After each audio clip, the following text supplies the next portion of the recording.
Salut les mobbers. Donc on se retrouve aujourd'hui. Y'a pas un peu beaucoup de fumée là? C'est con. Salut les mobbers. Donc on se retrouve aujourd'hui pour une petite vidéo sur la fixation de la pompe à eau. Donc j'ai remonté les carénages sur la pétoire. Pour ceux qui me suivent sur Facebook, vous avez dû voir que j'avais déjà fait l'entaille pour la durite qui va à la pompe à eau. Parce que sinon j'avais le carénage qui venait toucher dessous.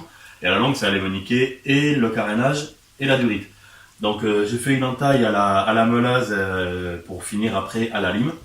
Et là le problème c'est que la pompe à eau elle bouge quand même pas mal dans tous les sens. Donc bon elle tient, mais manière d'assurer le coup, il va falloir que je me fasse une je sais pas comment trop appeler ça, une pâte ouais avec un collier, voilà un collier qui vienne tenir la pompe à eau.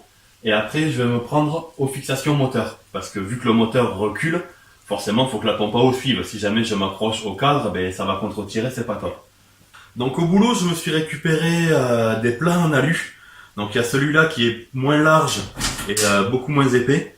Donc je vais m'en servir pour faire le collier. Je sais pas lequel je vais utiliser encore, ça va être en fonction. Donc il va falloir que je les cintre.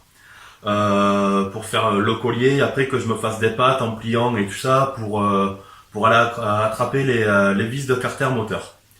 Ben voilà, y a plus qu'à. Bah oui ça y est, la pompe à eau est montée. À plus tard, ciao.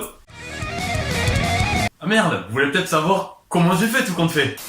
Donc pour fabriquer la pâte, j'ai utilisé du plat de 30 mm de large et en 15 dixièmes d'épaisseur. Au fur et à mesure de que je vous parlais, va y avoir des photos qui vont défiler, ce que j'ai pas filmé quand j'ai fabriqué la pâte, parce que la caméra woman n'était pas là, donc on peut pas filmer quand elle est pas là, c'est logique. Donc j'en ai profité pour prendre des photos. Donc ce que j'ai fait, donc voilà, oui, le plat de 30 de large et de 15 dixièmes d'épaisseur.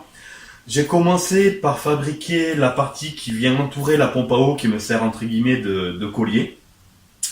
Donc pour faire ça, ce que j'ai fait, c'est que j'ai commencé par me faire un petit retour à l'étau, derrière là. J'ai chauffé l'alu avec un décapeur thermique pour le rendre plus souple. Donc j'ai coincé à l'étau, je l'ai plié pour me faire le petit retour de derrière. Et après pour cintrer, ce que j'ai fait, c'est que je l'ai bien fait chauffer un bon petit moment avec le décapeur thermique. Ça aide quand même à l'assouplir.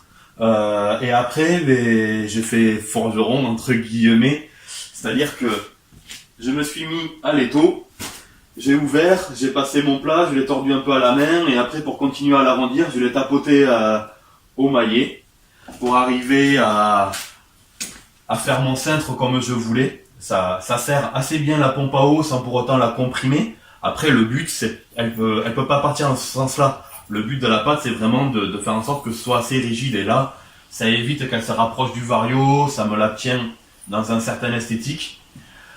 Une fois que ça a été fait, je me suis occupé à la fixation côté carter. Parce que au début, je voulais me fixer par en bas, mais ça allait vraiment pas faire joli.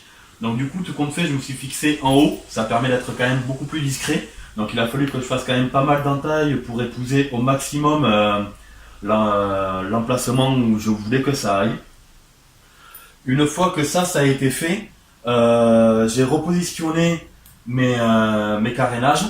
Et du coup il a fallu que je fasse une entaille pour la pâte parce que quand j'ai le moteur qui est levé à fond, j'ai la pâte qui venait taper dans le carénage, donc ça faisait pas joli. J'ai fait une encoche le plus propre possible. Je me suis quand même occupé d'arriver à faire en sorte de faire passer le câble d'alimentation de la pompe qui suivait la pâte de fixation. Comme ça fait quand même plus esthétique aussi. Bon, ça va pas rester comme ça, les câbles, ils vont être recouverts de gaines thermo-rétractables pour que ça fasse vraiment propre. Et après, dans un souci pur d'esthétique, j'ai fait des entailles dans la pâte, juste une manière de l'alléger d'une manière vraiment visuel. Donc là, c'est vraiment de l'esthétique pure. Après, pour faire ça, je me suis pas emmerdé. J'ai pris la perceuse, j'ai fait un trou là, un trou là-bas. J'ai relié tout ça avec la meuleuse et après lime et tout ça. Et j'aime bien, je trouve que ça lui donne un petit côté design, entre guillemets. C'est plutôt sympa. Après, cette pâte, elle va pas être peinte. Je vais simplement l'amener à mon tournafraiseur. Il a une sableuse. Donc elle va être sablée et elle va rester simplement en alu brut. Donc je suis plutôt content du résultat final. C'est pas moche. J'avais peur que de fabriquer une pâte pour la pompe à eau, ça fasse disgracieux. Et au final, moi j'aime bien, donc n'hésitez pas à dire dans les commentaires ce que vous en pensez. Et puis voilà. Bon ben toujours pareil, les likes, les commentaires et tout ce qui va bien. Allez, ciao.